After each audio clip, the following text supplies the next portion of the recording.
Hello and welcome to Colonial Outcast. This is our June 10th, 11th episode. My name's Greg Stoker, and I'm here with series regulars Travis, a former field grade artillery officer who you may recognize from our operational breakdown episodes, Alina Xenofontos, an international law and economics globalization specialist who worked at fancy elitist think tanks, which we no longer like anymore, and then co-host Mark Wayne. This is a bigger panel today because things got spicy, and what I mean by spicy is absolutely atrocious and horrible. Thanks to all for hopping on today. Let's dive right back into the madness with 5 minutes of me doing straight up exposition. Somebody's clicking with their mouse on tables right now. Just an observation. Okay, so yeah, last Friday we did another episode on Israel's potential spear thrust into southern Lebanon in order to roll back Hezbollah to the Litani River, which is an insane military objective and impossible. And we said we'd come back with another episode this Monday because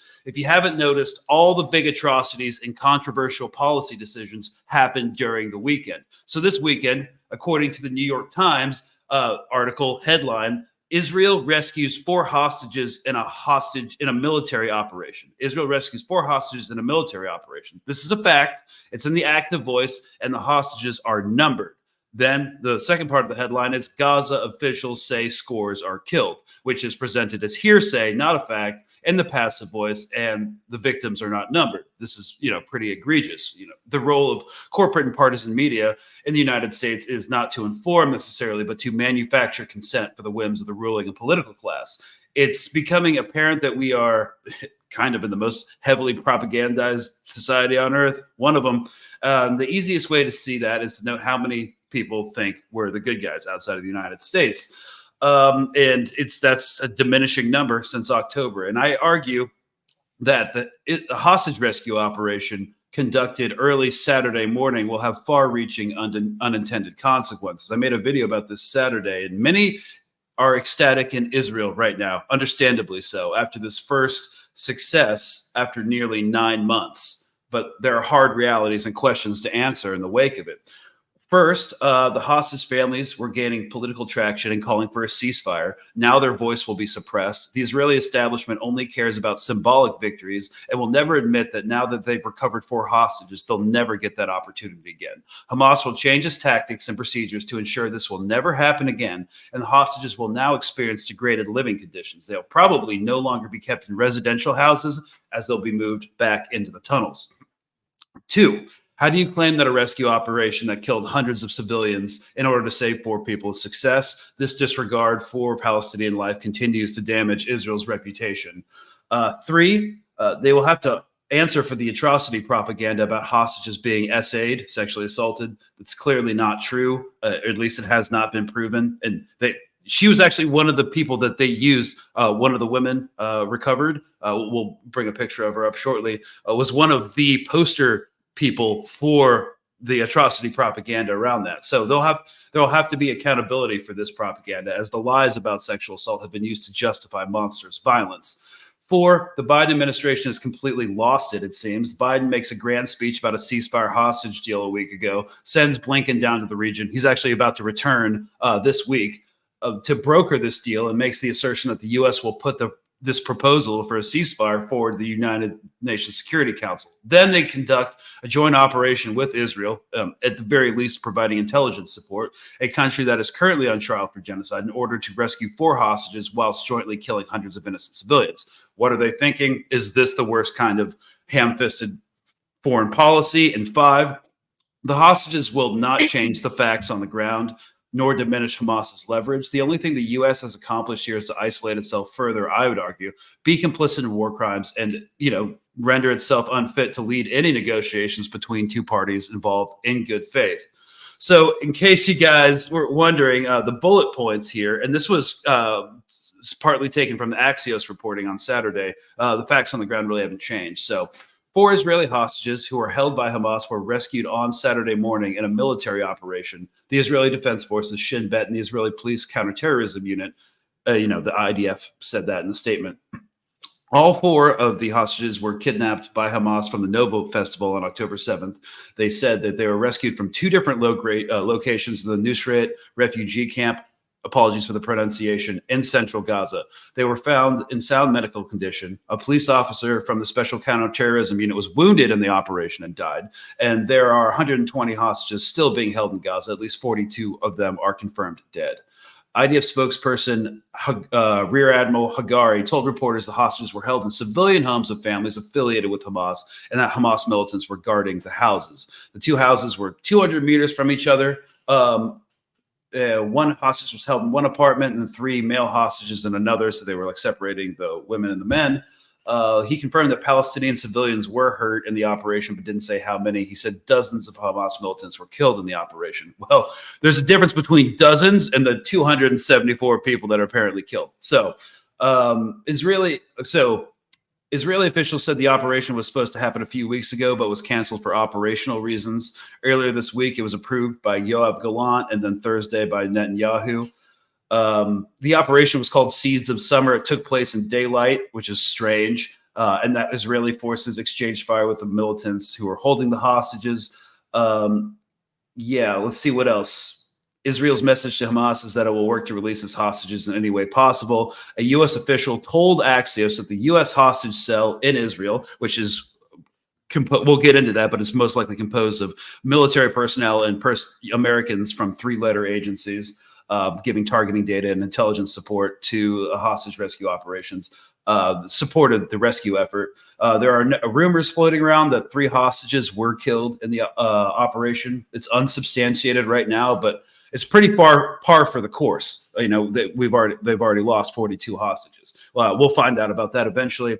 And some very damaging information on this point was that an aid port was supposedly used to stage the infiltration phase of the operation using humanitarian aid trucks. And it's damning because this is exactly what the IDF claims Hamas is doing. Claims used to weaponize mass starvation and to deny aid trucks into Gaza. So the U.S. CENTCOM, Central Command, denies that the pier was used, but the damage is kind of done at this point, I'd argue, because Israeli media is now reporting that an aid truck carrying furniture for displaced persons was used in the raid as a Trojan horse in order to infiltrate the refugee camp. And this is being reported by Israel Hayom. So, which is kind of a far-right newspaper, but they're not the only one reporting it. So before I ask Elita about the political fallout or Mark about what the conservative media is saying, I want to ask you, Travis, do you, as someone who's done your time on division staff in the Army, consider this a successful military operation? I mean, they actually achieved their stated operational goals in a provable and verifiable way, which is new. But do you think this is strategically a net plus?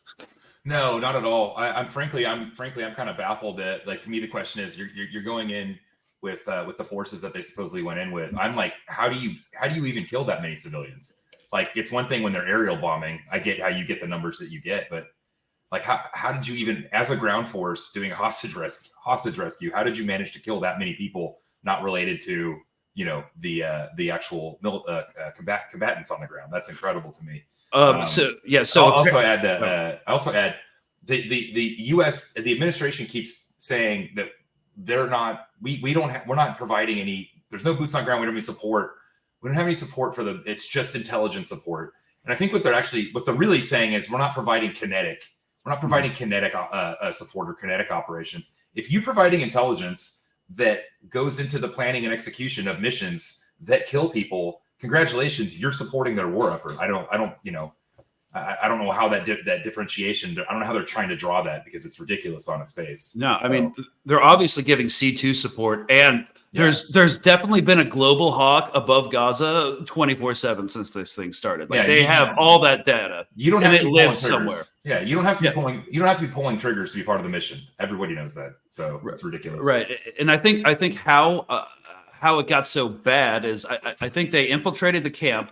They got into contact, they lit everything up, and then they were also in contact when they were exfilling, and they just like activated every containment box possible, because apparently there were heavy airstrikes on exfil. Okay, there you go. Yeah, exactly. I mean, so one, you're firing cruise-served weapons and high-powered weapons through a tent city, right? And then you're doing strikes at the same time. So yeah, that's how you get to that body count. No, but to answer your question up front, no, I would not call that a success. I think that's insane.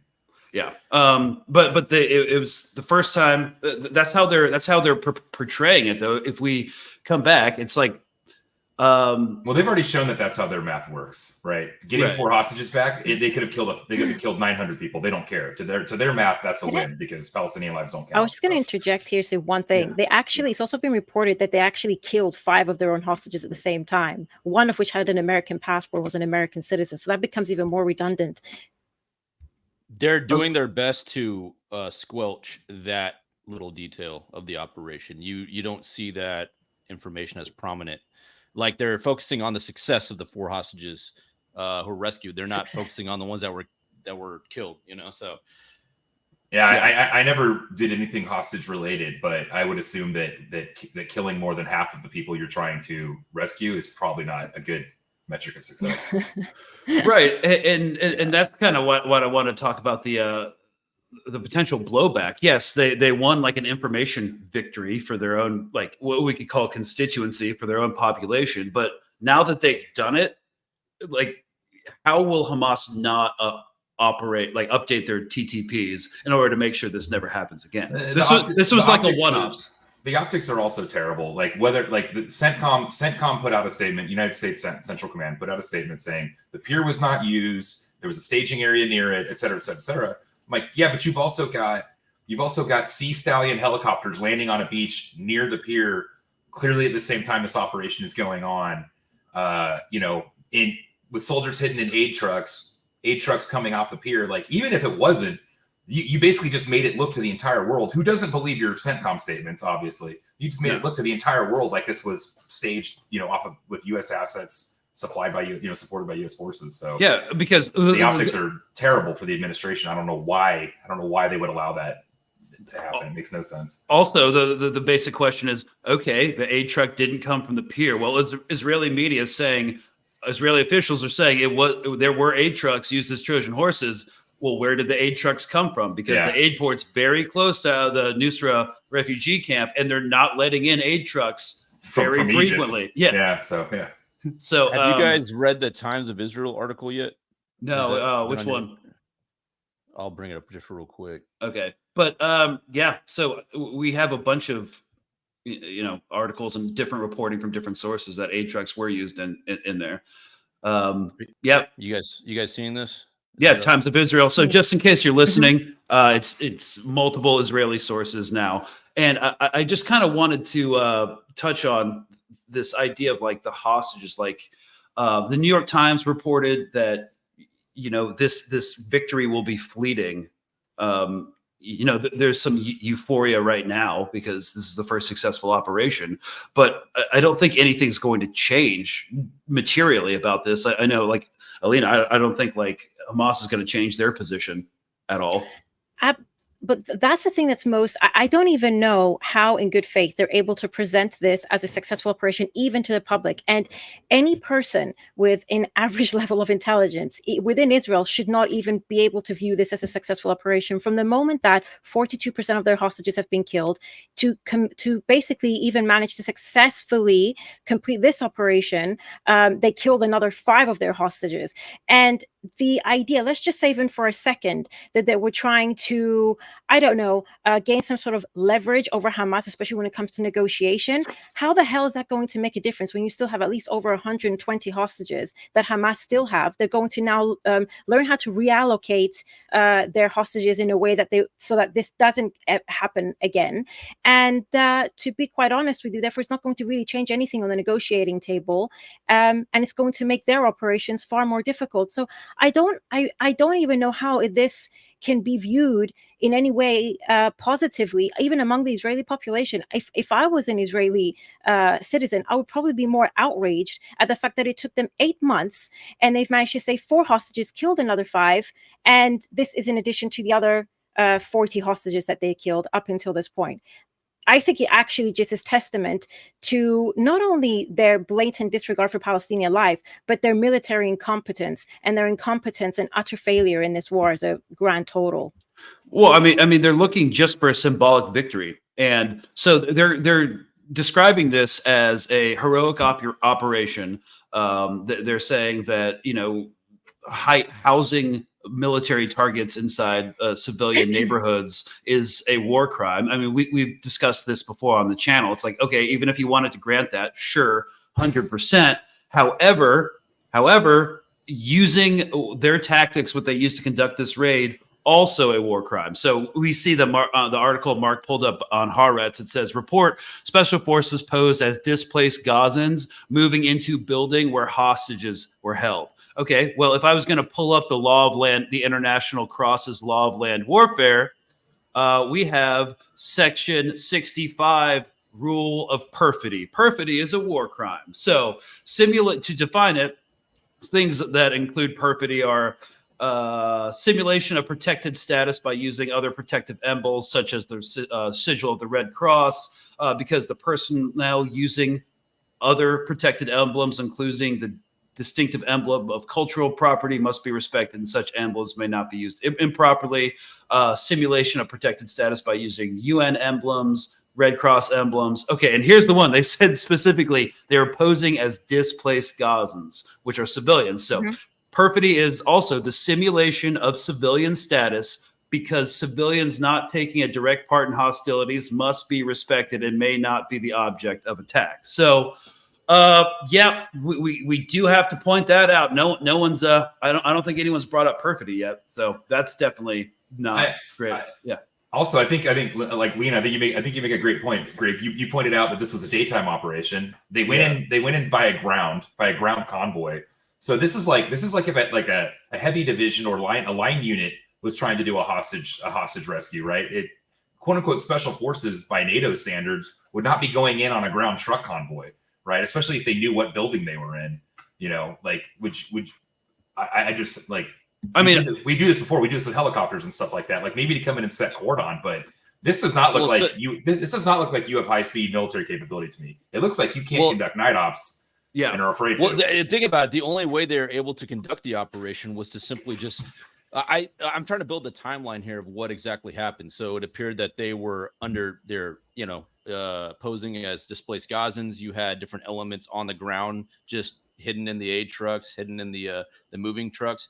But then the ultimate reason why it was successful, quote unquote, was because they just started bombing and shelling a marketplace, which was nearby. That creates a diversion tactic. So they basically created a diversion of just slaughtering civilians. So yeah, if I'm, dropping aerial bombardments on a bunch of civilians nearby, yeah, that's going to create a distraction of people hauling out the wounded, hauling out the dead, so that you can go into a building and they split off. So it's like a tactical operation, like I'm not combined with genocide. You're. Sorry, I was just saying I'm not sure it was like we don't know the specifics of like what went down play by play on the ground, but it just looks like I don't know. Well, that's what this article is saying. You were in Iraq, Travis. It looks like they just death blossomed. Like they got into contact and death blossomed. Yeah, absolutely. Like this looks like they're in contact on the way in and out. So one, you got made anyway on your way to target. So somebody realized, hey, this doesn't make any sense, and you started getting attacked then on the way out as well.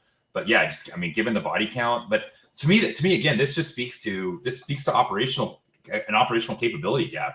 I think Lena's right. Like if you would not do this during daytime unless you could not do it at nighttime. You know what I'm saying? Like I don't think they have the capability to coordinate that level of operation in the dark.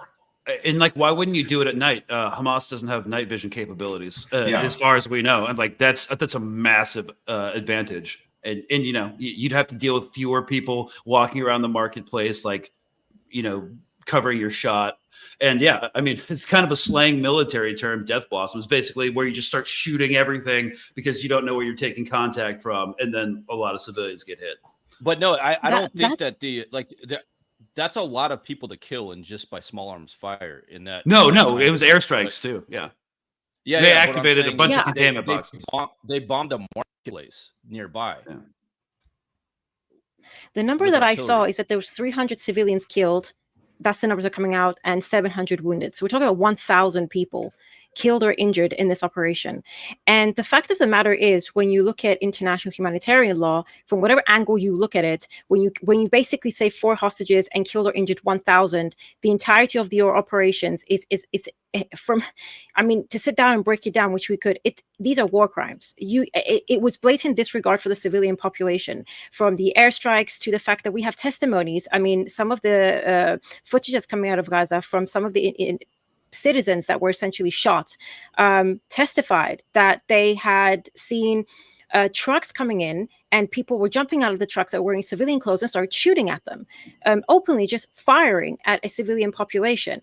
These are war crimes. And the fact that they were training for this, according to Israeli media outlets, for 3 weeks, they carried out intelligence operations, drills, etc. And this took them 3 weeks to practice. And yet they somehow killed and injured 1,000 people, with testimonies coming out that they targeted said people. I mean, with all due respect, but this just speaks volumes as to the nature of the crimes that they committed. There's just no way around it. Yeah, and it's consistent. It's consistent. They have consistently not treated. So we say collateral because that's how we would look at it. Oh, you're supposed to. These are accidental killings while you try to hit a target. It's not what's happening. I mean, very clearly, it's not what's happening. Consistently, they openly target civilians. They openly go kinetic on civilians on purpose. So yeah, I totally agree with that point. I think to make it look like, oh, they accidentally killed as many as they accidentally killed, I don't think there's very much accident about it. I think there's a complete disregard for it. We don't care if we do. Yeah. So I think goes back to their doctrine of what again, this is hypothetical, but what I'm saying is this was an act of collective punishment. Like, the idea being is you have the hostages in a certain neighborhood, they're slaughtering the civilians around the area as a way of saying it's a collective punishment for the hostages being embedded in that area. So it's very much the slaughtering of the civilians was very much part of the operation. It was part of the psychological messages they're sending to the Gazan population. And it's also for the fanboys back at home who are celebrating. Yeah, you kidnap our hostages, we're gonna slaughter all your civilians. It's genocide fanboy shit that they it's Yeah, it's their core military doctrine. And I'm just looking at some quote, like Colonel Cedric Leighton. He's one of the CNN military analysts that I actually can tolerate. He says, I don't think there's a universe where U.S. Special Operations would have approved this raid with this level of casualties. And if we're looking at like big fish, big targets, like one of the original conversations about Osama bin Laden was, can't we just drop a bomb on him in Abbottabad? But no, because like one of the main reasons was it was densely populated. Civilian casualties would have been atrocious, and it would have made us. Yeah, also Pakistan, but yeah, also Pakistan. So, and then another one was, oh my God, how am I mind blanking? The Islamic State leader. That was another one. What was his name? Baghdadi. Yeah, Baghdadi. Wait, I know. Yeah. Yeah. So I was going to say, I mean, oh yeah, sorry. No, go ahead. No, I was just going to say something that I, based on some of the research I've done, part of the modus operandi of the Israeli military, this is basically coming out of statements made by former IDF soldiers, is that even when we look back at the last ground invasion that they attempted in 2014, which is actually the first time they tried to actually attempt a ground invasion into Gaza, what they said is that they rely on sort of basically bombing an area to oblivion so that they can feel safe, so that their military can feel safe entering that particular location anyway. So this idea of sort of bombing or bringing about mass destruction and chaos so that they can then execute whatever military operation is that they're planning on executing is part of the way by which they have handled previous operations in Gaza anyway, and throughout the last 8 months, as well as in 2014. Yeah, it's because they're cowards. They cannot handle an intense urban environment like, say, Delta Force could, which they're trained to do. They have to just literally obliterate any potential threat in the area for them to feel comfortable, and so that mommy and daddy can hold their hand through intelligence. They can't. Yeah. They can't secure their own basic operations, let alone pull off something like this. So we're talking about a special forces level mission set type, right? Like hostage rescue. But they've also failed basic things like secure your own vehicles during a halt. Like they can't do that. And ironically, what's ironic about their methodology is, not only does it create mass atrocities, but we've talked about this before. When you level cities, when you cause massive rubble piles, you make it harder for mechanized forces, which they're a mechanized force. You make it harder for mechanized units to move. You make it easier for dismounted units, Hamas, to move with impunity. And that's why, they've failed repeatedly to secure any of their areas. As soon as they move, it's reoccupied, and they're getting hit in their safe zones. So their tactics are just bad. Besides being war crimes and genocidal, they're just militarily stupid. Yeah, they've created Stalingrad 2.0. I mean, we've talked about this before. There's just sniper positions everywhere. They have to move in those Caterpillar bulldozers in order to clear lanes of maneuver throughout the city, and they're just completely bogged down. And, I think, Mark wanted to talk about how the conservative media in the United States is playing this. And then I do want to get into how this is going to boomerang back on U.S. optics. Yeah, so of course the way that the conservative media is spinning it is for all the Israeli fans to talk about how sexy their special operations are. Like you once did a video on Fauda, that is so it's kind of like that. It's the idea that it's romanticizing how they use all these different methods to infiltrate and to work together. So here's the Fox News article. Pull this up real quick. Oh, geez. I'm sure there's a lot of these. What's up? No, sorry. Where's the article? I'm trying. Okay. So, again, just for context, Fauda is an Israeli TV show. It's very popular. It's about the Mistarvim, like the secret police who infiltrate Palestinian society, and they can pass as Arab. And so I mean, this kind of operation has already been romanticized in the Israeli cultural space too. So even though it is perfidy and a war crime, but go ahead, Mark. Okay, what's this one called? Sorry, Jesus Christ! So scrolling all the way up. So how Israel's daring hostage rescue mission unfolded: a surgical operation. A surgical operation. Wow. Okay. I did not expect that one. That is to avoid your hospitals if that was surgical. Holy shit. We use chainsaws here. Yeah, chainsaws and sledgehammers to do heart transplants. New details about Israel's bold rescue of 4 hostages are coming to light, with Israel's IDF describing the daytime operation as a high-risk complex mission that was surgical and precision. Well, if just massacring 300 plus civilians is surgical, okay. I mean, precise intelligence. Okay, they did get the buildings right. So they basically go into just the Hollywood style details of it, right? So they talk about how a lady was disguised as as one of the operatives. This is a huge risk. Yes, so this is a huge risk because they might have thought that we were preparing for another raid. You have to understand that they're moving hostages from flat to flat, probably to keep the hostages alive. Hamas, it's been in their interest to keep the hostages alive, unlike the IOF, who just wants to bomb all of Gaza and puts them at risk. So it gives you some details here, but I wanted to scroll down to the last section, the last paragraph of this. Our troops showed so much courage operating under heavy fire in the most complex urban environment in Gaza. I do not remember having completed operations of this kind at this intensity with this level of cooperation and success.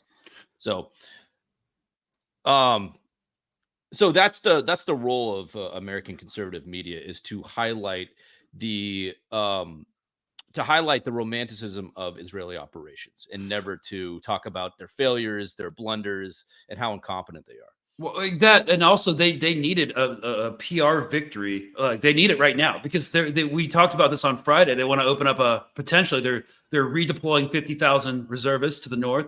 Kind of flirting with the idea of opening up a second front, a full shooting war with Hezbollah, and they're scared. The IDF upper command echelon must know that would be a complete disaster. They have no operational goals. They have a bunch of internal political pressure that Alina probably wants to get into about Benny Gantz the leader of a centrist party resigning because there was no exit strategy or day after plan for Gaza.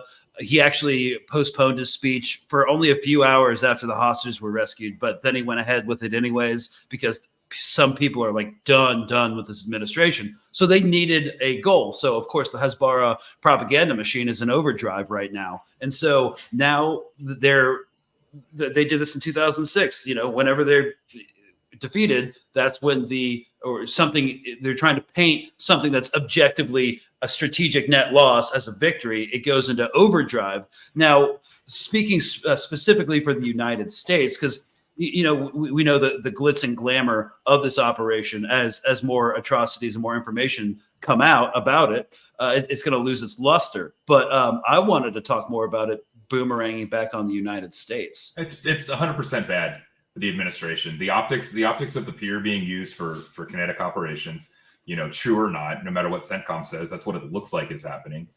The casualty rates, that I will say to the point about American media, left and right, American media never reports on IOF incompetence. I don't think I've ever seen that. It doesn't make the news. Yeah. Well, listen, I was going to say, at the end of the day, they've confirmed on CNN, on Axios, and other Western media outlets at this point that there was cooperation with American intelligence. That is all that matters. And from the moment that American intelligence was involved in an operation that was practiced over the course of 3 weeks, was executed, that cost, like I said, injured and killed 1,000 people, this is going to be detrimental, and it's going to it's going to boomerang back onto the United States, because this is testament to a grotesque, again, let's just call it miscalculation. Because if you're providing data analytics and an operation goes through that is devastating to civilian population, these are war crimes that have taken place, and your intelligence facilities basically contributed to that happening. Now, most of the United States might attempt, plausible deniability, which is something, where we were to some extent involved, but we obviously could not know, they executed something that was beyond our realm of control. But to be quite honest, I mean, over the course of the last 8 months, we've even seen multiple reports, especially coming out of even Cyprus, and how the bases are used here by the United Kingdom and the United States likewise to monitor and surveillance, and the level of intelligence and data that they've collected. And it's going to, as if everything goes well as well with the ICJ trial, if there's an ICJ in the next few years, and if these law-based order international institutions still exist in the way that they exist today, there's going to come a point where the United States will no longer be able to use plausible deniability. And, at the end of the day, even the very construct of plausible deniability originated in the 60s by the CIA as a way to protect their senior officials. But at this particular point, given the complexity and the advanced nature of technology and their intelligence that they have, there's no way at this stage that they can state that they were unaware of the war crimes and the extent of the war crimes that are taking place. And today's just yesterday's, or when was it? It was a day ago now, the operations that took place. It's just another example. And I think, and we can get into this afterwards,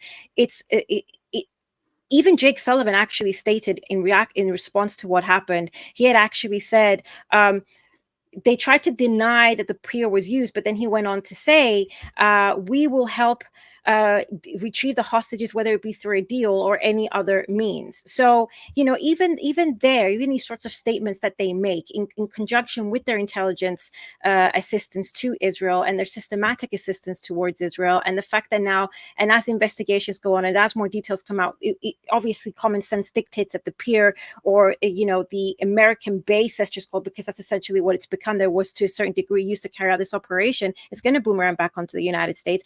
And my question is, how is this going to impact the United States in terms of them being a sort of principal negotiator between Hamas, the Palestinian resistance, and Israel in the long run, as well as the legalistic implications and their role in the region? Because, and something else that I feel like we should touch on at some point, is that I was also reading today that the Arab sort of leaders, they've come together and they've basically drawn out a plan that Palestinian statehood should basically be, as soon as the Gaza operation genocide is over, they basically plan on having international peace force taking over, that there's going to be immediate recognition of Palestinian statehood, and they then want in the period of 2 years for a Palestinian state to be established. And the United States is adamantly against this. So add that to the fact that, as I mentioned, the Arab summit with China last week, Saudi Arabia is calling on China not to take a lead in the negotiating role. This is really changing as well the United States' role in their negotiate, like as a key negotiator here, because they're looking more and more as though they're incapable of actually negotiating a deal with both parties, and they're actively involved at this point in the oppression, colonization, but also the genocide. This is what this is. It was an absolute ridiculous. It was absolutely. I'm sorry, but it was a stupid move on behalf of the United States, especially following the whole idea of the Biden proposal and the ceasefire hostage deal that they're trying to push through. It makes no sense, none whatsoever. Yeah, I mean, this whole 9-month debacle has done nothing but accomplish nothing beyond, mass slaughter and the pariah statehood of Israel and the diminishment, probably forever, of American soft power. And yeah, and if you're not tracking it in politics, soft power is like the ability to co-opt rather than to coerce. It kind of like involves the shaping of preferences of others through appeal and attraction. It's non-coercive. It uses culture, political values, and foreign policies in order to enact change and work with people, establish relations, and all that's going out the window because we look like an unstable actor that does stuff like this, that's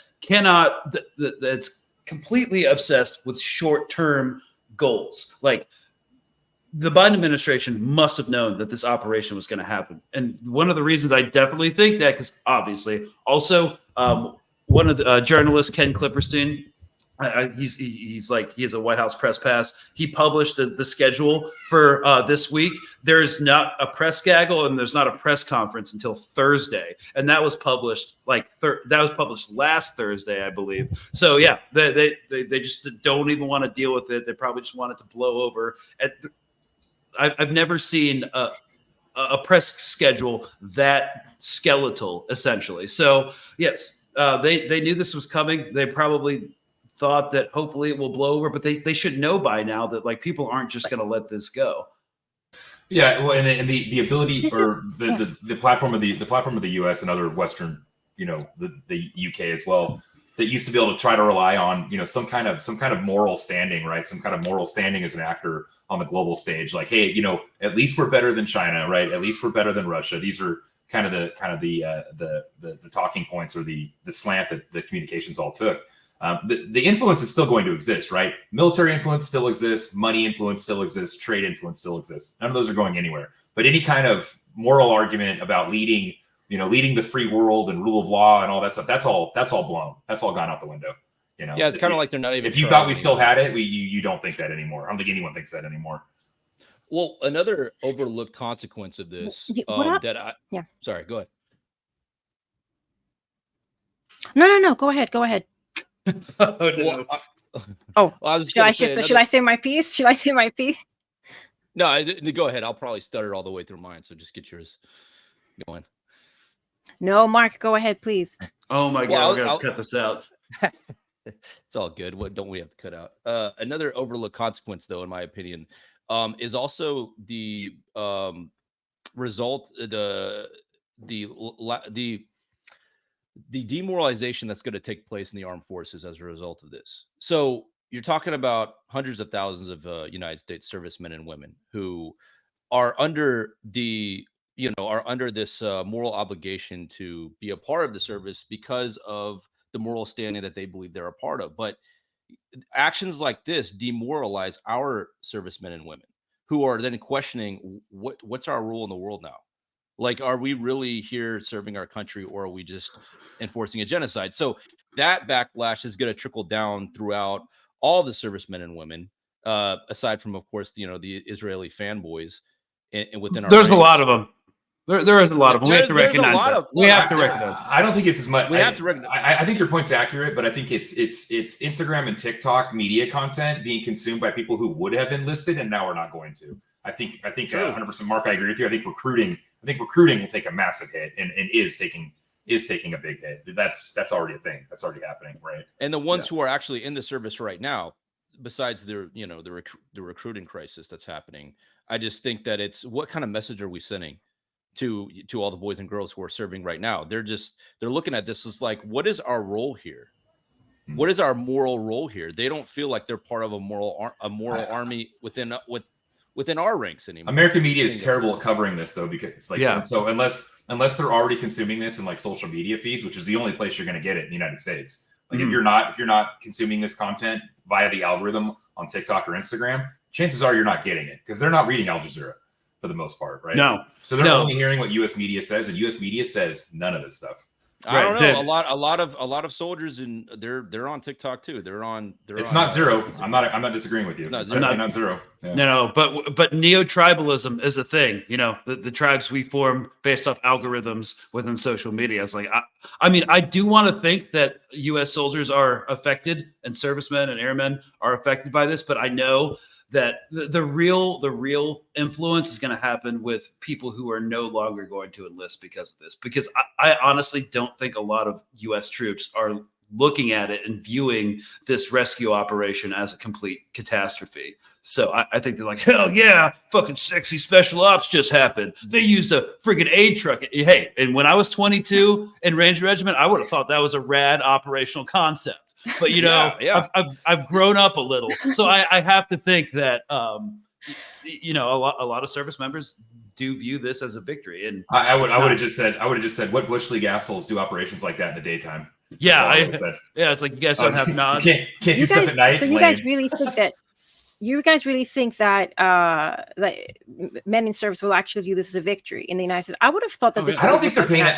Really? I don't know. I don't think the level of attention being paid is that high. I really don't. I don't think it's that high. We don't know. This is a 1-inch news article. They're not watching this stuff. No, and that most of them believe the party line that they still believe in the word terrorist. They don't see any problem with it. They just think Muslims doing terrorist stuff sucks. Their commander telling them like the Hamas uses human shields and Israel has the right to defend ourselves. They're our greatest ally. Case in point. I went to West Point. Like I'm an educated person. I didn't know the Iraq War was illegal until the second time I was fighting in it.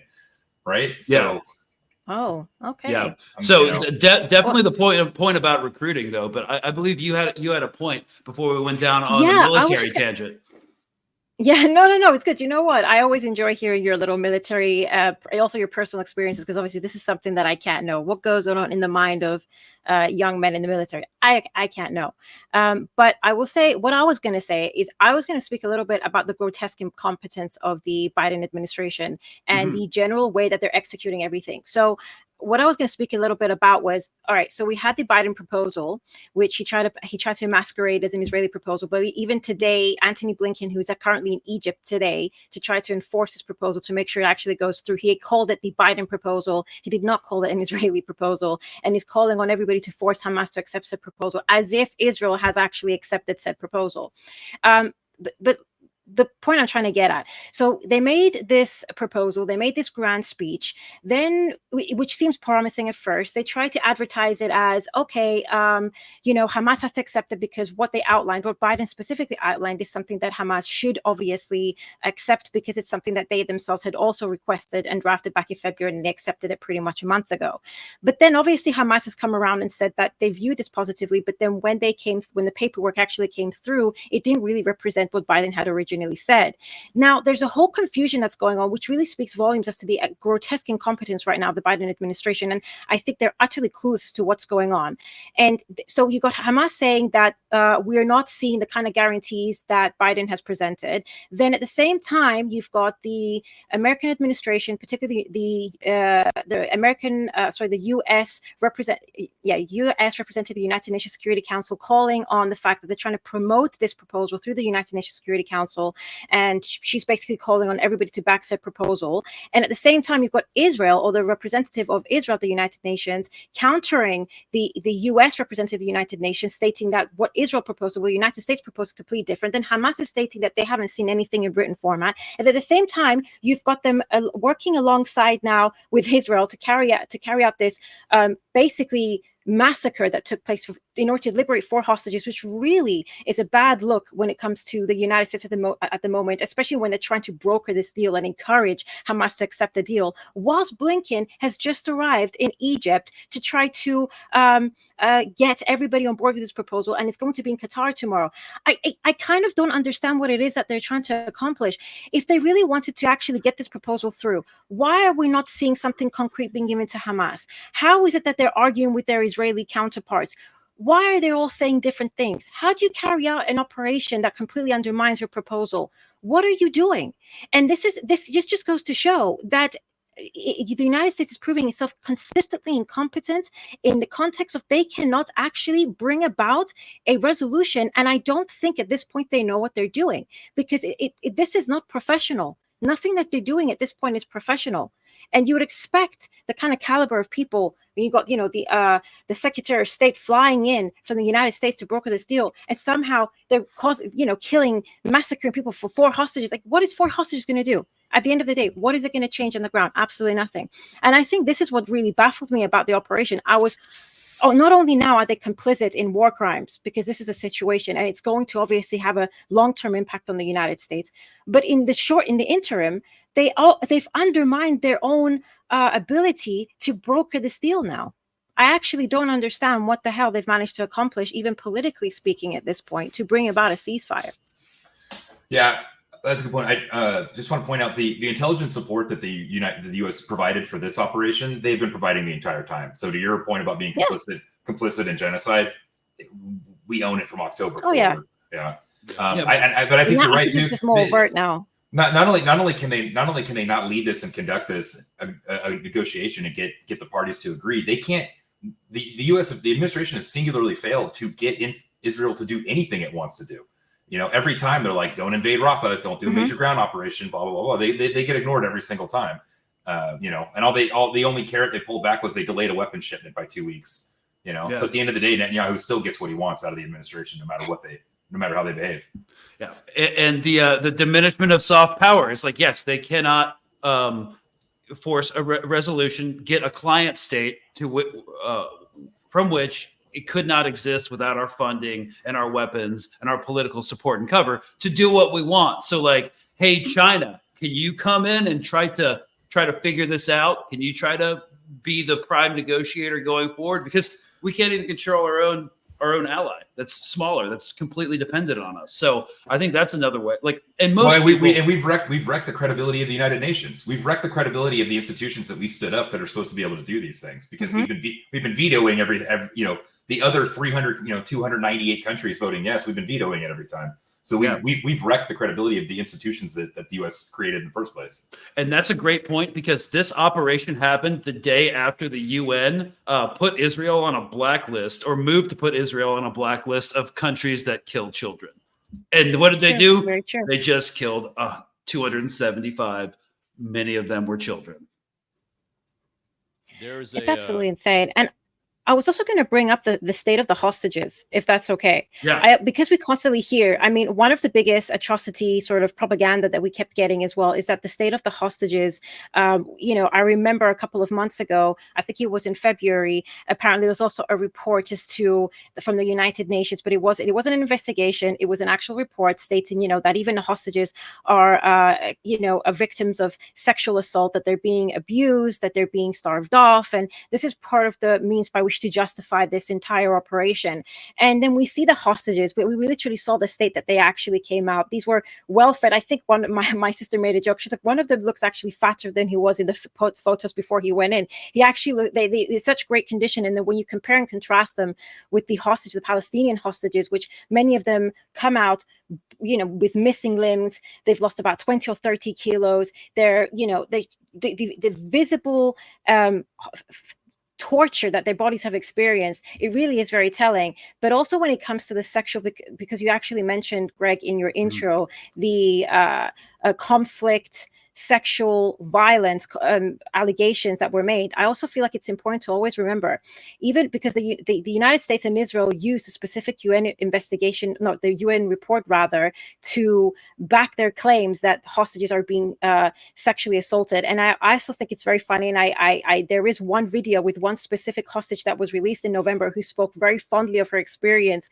with Hamas. And then 2 months later, she retracted everything and said, you know, she had this horrendous sexual assault experience. But even that report, it's always important to note that the United Nations Special Envoy said she was unable to actually investigate herself. She merely went there with a small team and basically kind of documented whatever was given to her by Israel, of which she could not verify anything. And if you go throughout the 21-page report, it consistently says cannot be verified, cannot be verified, cannot be verified. And she actually went on record, and I think her name was Pramila Paten. She had actually went on record stating that she hopes that this report would actually incentivize Israel to carry out an actual investigation, which it hadn't done so, because they hadn't actually done so. So there is no forensic data to prove that there was actually any sexual assault, even obviously on the October 7th victims, nor on the hostages that were later released, nor did we have any other sort of testimonies, firsthand testimonies. And in fact, the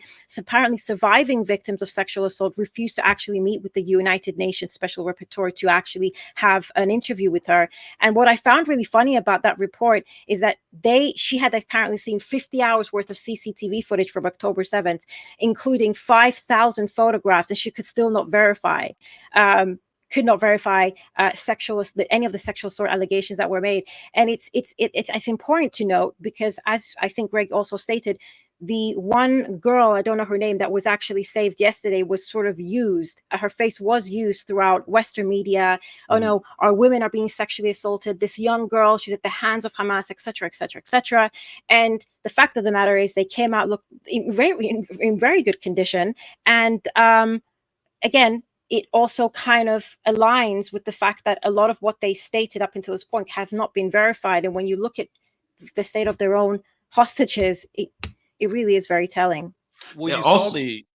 Sorry. Also, like, I did want to bring up that, of course, it's just a propaganda point. This entire operation was just to win a propaganda point, you know. And they go from point to point, and they kind of chase the short-term PR victory and damn the consequences, damn the blowback for themselves or the United States. It's like, because we have to remember there's a lot of internal pressure going on in Israel. And I brought this up in the intro as well. Now because there's massive protests in Tel Aviv demanding not necessarily a ceasefire, but just like to get the hostages back. The hostage families are gaining a lot of political traction. They're a thorn in the administration's side. They're gaining more momentum, and it's a huge point of internal pressure for Netanyahu's administration. So what are the ramifications for them, for the hostage rescue ceasefire now movement within Israel, now that they've recovered for it? I think their voices are going to be suppressed, personally. Well, you saw the sentiments after October 7th in Israeli society about how they were trying to shame the hostage families from shutting up. One prominent talking head in Israel, I forgot his name, he was saying that we need to possibly arrest the hostage family members and keep them quiet and put a gag order on them for complicating the situation there. So you have different factions within Israeli society when it concerns the hostages. So one of the sides is saying, hey, forget about the hostages. They're a distraction. Like you said, they're a thorn in our side.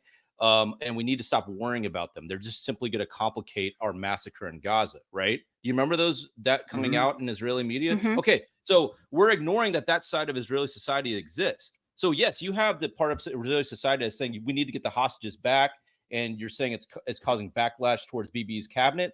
However, you also have the side of Israel that's saying essentially screw the hostages. They're being an annoyance to us. We need to stop worrying about the hostages and just worry about leveling all of Gaza. And so we need to stop prioritizing the hostages. So American society is getting fed this narrative of, oh, Israel's concerned about the hostages. Just give the hostages back and all this stops, right? And then you have the conflicting narrative within Israeli society saying, screw the hostages. we don't care about the hostages. They're probably dead anyways. Just level all of Gaza and punish the Gazan citizens. So Yeah. you have conflicting agendas here within Israeli society. Oh, and I want to go back. I want to talk about the treatment of the hostages for a second. Alina, do you remember that interview with the Israeli citizen and her mother who were in captivity under Hamas? Yeah, were released? that's what I was talking about. Yeah. Yeah. What was the details of that little experience in captivity? From what I understand, they were talking about how Hamas was actually spending extra attention to make sure that they're healthy, making sure that they're exercising. There's even a story, an endearing story about how one of the hostages wanted to arm wrestle one of the Hamas Her guards, mother. Yeah. her It was a mother, game. and wow, he really treated her with such disrespect, right? He wanted to put a cloth on his hand so he wouldn't touch her and violate her modesty. And I'm thinking to myself, you compare that with how Israel treats their hostages. I mean, the differences are so stark, and that's what American audiences are not receiving on their end. They're not receiving the stories of the difference between the modesty given towards the Israeli captives in Hamas hands versus the sexual abuse and torture that hostages are given in the Israeli hands. So, anyways. No. It's a good the specific case that you're talking about is the one that I mentioned, because it was this young girl with her mother, and the girl actually went on to say that they gave her a beautiful Arabic name. I can't remember what the name was, and then she went on to say how they treated her with so much respect because they said in Islam the woman is the queen, and she was kind of gloating about it. And she's the same one that 2 months later came out to then change everything and say, oh no, they sexually assaulted my mother, they sexually assaulted me. And I actually made a bit of a comparison video of her two interviews, and I actually had posted it on my page, and it's absolutely ridiculous. And this is another reason why Israel has lost all credibility, and these are the things that the Western mainstream media sort of cut out, because you cannot come and make the kind of open statements and that she made declaring certain things, and then 2 months later she just completely retracted her story and altered it, and then talking about credibility. Where is the credibility? And I think too, because Greg at one point now, he also just said, just to go to Greg, he said you think that this is going to silence the voice of the hostage families. My personal opinion on this is actually that I don't think it will. I think this is going to be very short-lived, because ultimately, okay, so there's this rescue operation. There's also a bulk of families who lost their loved ones. The 42 hostages that were killed, that hasn't gone down very well within Israeli society, and there's still 120 hostages, and the hope that they're going to be released or saved in the same format, I don't think is very high. And I don't think this operation is going to be successful in silencing them. But the fact as well that Benny Gantz and two other war cabinet officials also resigned within the space of 24 hours. I can already see the narrative basically shifting, because even Antony Blinken was begging Gantz to not basically resign, as did Netanyahu 2 hours before he actually resigned. He's like, I think he made a statement on X, Twitter, and said he was demanding from Gantz, please, the country needs you, we need solidarity, etc., etc. And then Gantz obviously went ahead and resigned, as well as two other officials. So already the narrative is shifting quite rapidly from the operations, and this is going to trigger more internalized, strife within Israeli society. I think it's going to be very, very short-lived. And I think before you know it, people are going to be out in the streets calling for the remaining 120 hostages and for some sort of order. And the fact that a lot of these individuals are resigning is really undermining Netanyahu and the war cabinet, which is really reducing the faith of the Israeli population in their own government and in the war cabinet right now. And I don't think they're going to overlook that. That's my personal evaluation, though. Yeah, and also there's going to be an expectation that maybe something like this operation can be repeated again. Maybe they can actually go back in and rescue more hostages, but it won't. It won't. It's just even Daniel Hagari, the freaking information operations officer extraordinaire, said we won't be able to replicate. I'm paraphrasing. No, because Hamas will take them into the tunnels, and we've been completely. He actually didn't say this. I'm speaking for it, but we've been completely incapable of finding tunnels and neutralizing tunnel threats. I mean, we found only a fraction of them. So if they go underground, which they will go underground now after this, there will be no getting them back, anything short of a ceasefire negotiations and a perpetual ceasefire and end to hostilities. But again, this is just kind of examining how this was just a propaganda point. And even we took it from 5 different angles, in any way you parse it, it just seems like a net loss for Israel for the sake of just some information operations that aren't going to last until the end of this week. So No, and that's why I don't understand why the U.S. allowed it. Sorry, continue.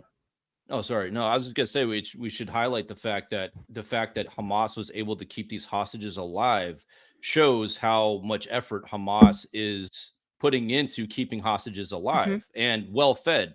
Meanwhile, Gazan citizens are starving to death.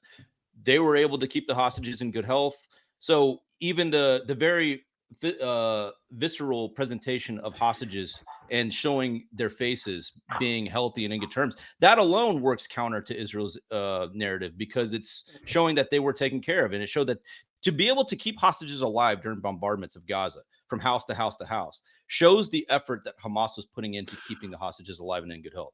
Right. And I do want to be clear. It's not just through like altruistic purposes, obviously. Well, no, but the thing about taking, hostages is technically a war crime in and of itself. However, it just shows that the difference between the Hamas's capacity to, control the narrative and to present in a certain way, and Israel's complete incompetence.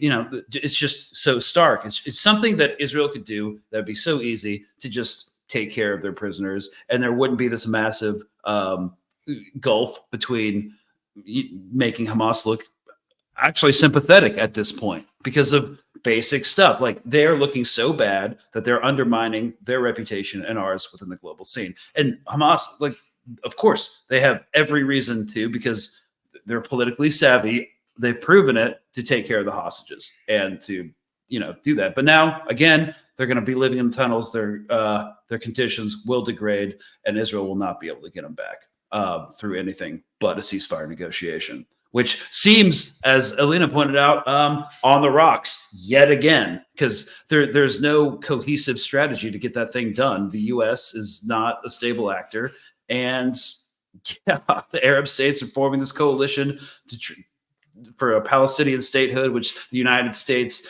doesn't want, but they still want the ceasefire. But what the heck's going on? We don't really know. And there's not a press briefing until Thursday, apparently. So, yeah. That's why I said I don't understand why the United States even allowed this to go forward, why they participated in something like this. The timing that they did it didn't gain anything for them. It actually isolates the United States further, undermines their position as the world hegemon and protector of the free world, etc. Also, as a negotiator, it's not going to change anything on the ground.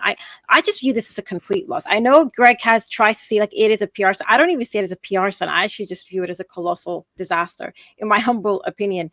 And also, I was going to say, a small parenthesis, when it comes to taking hostages in situations where there is sort of an occupation, it's actually a little bit there is a bit of a complexity to that. It is considered, on average, it's considered to be a war crime, but in a situation where there's a colony or an occupation, particularly in instances during World War II, when their cases went through, there was it becomes a little bit complicated as to what becomes acceptable in those circumstances. Actually, I know we often hear that it is a war crime, but in those circumstances, there are it's a bit of a complicated, the case law sometimes diverges from that. So I just wanted to bring that out there when it comes to occupation and colonial entities. Well, it's in the U.S. UN Charter. So, and that's what we have to remember. Hostages are political bargaining chips. They're not taking hostages just because they're terrorists, and that's what terrorists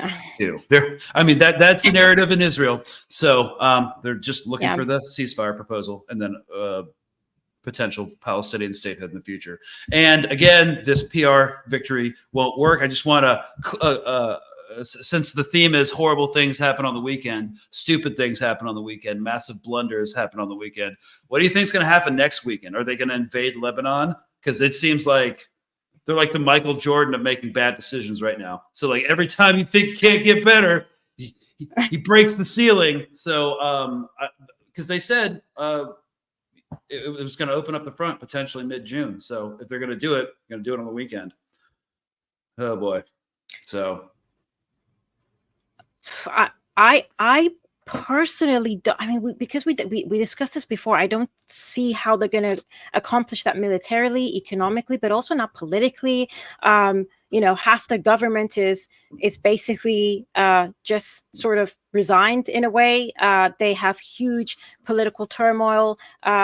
Internalized strife. I don't see. I mean, but like you said, they just keep making one stupid move after another to the point that they might very well do so in order to basically sustain, for Netanyahu to sustain sort of military rule and not have to go into immediate elections, which is what Gantz had also called out for, and to prevent an end and sort of distract from Gaza and to prevent this so-called ceasefire. But at this point, I don't even know what's happening with the ceasefire agreement and proposal anymore. I'm actually more interested to see what the hell's going to happen now with Blinken, who's here at the moment in the region trying to get this deal to go through. I'm really curious to see what's going to happen with that. And I'm even more curious to see what's going to happen at the next United Nations Security Council, if they're actually going to push forward this ceasefire. Because I think whatever's going to happen in the north or with Hezbollah is going to be contingent to what's going to happen with regards to this proposal and the ceasefire in Gaza. That's what I think. If a ceasefire is going to be coerced to go through, then I think they might actually try to go head to head with Hezbollah. If not, they might postpone their military operations, let's just say, in the north. But that's my verdict anyway. I do kind of see that happening because that's been a trend. Like they have a temper tantrum, right? Every time they get slapped with a rules-based order thing, they double down and go ahead anyways. Yeah. So, all right, guys. Well, I'm going to try to get this posted. So thanks so much for coming on. And this was just a good old run-of-the-mill episode of examining what was a hostage rescue operation / unmitigated massacre. Real quick, in case you guys want to know what Israeli society, or at least some elements of Israeli society, think about this. There's a Telegram channel ran by Israel that kind of shows their sentiments towards this. So they do this as 200 equals 4. You guys see that? Mm-hmm. Oh, wow. Yeah. So that obviously you guys can piece together what they're talking about there. They're celebrating the fact that, of course, they're equaling four hostages to 200 civilians. So this is very much a fanboy edgelord celebration right now. They're celebrating the fact that so many Palestinian civilians were killed in this operation. It's part of the statism in it. So. Oh yeah, I mean, hey. Supremacists are going to do supremacist stuff. Yeah, they actually kind of like those numbers. They do like those numbers. They do. All right, guys. It makes them feel so much better about themselves. Oh, yeah. Very powerful. We're worth, each one of us is worth 50 of them. So on that cheery note, we thank you guys for listening, and we'll see you on the next one. Cheers.